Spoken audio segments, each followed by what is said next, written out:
How you guys doing? So I wanted to show you guys this real quick. This is gonna really help you out if you're changing your tire for these 10-inch tires for the Inokim or 010X, any 10-inch, even 8-inch scooter with these tiny tires. They're really extremely difficult to get on the rim, right?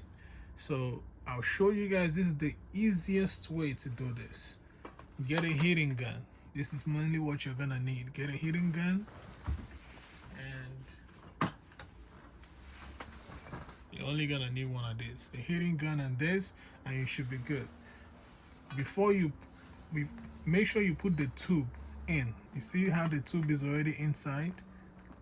The tube should already be in the tire. So put the tube all the way into the tire, pump it up a little bit so it's rounded and in there. And then you take the valve area and you put it to where the hole is gonna go. And you take your heating gun and you heat it up this area. This is the area that you want to heat up because it's gonna stretch.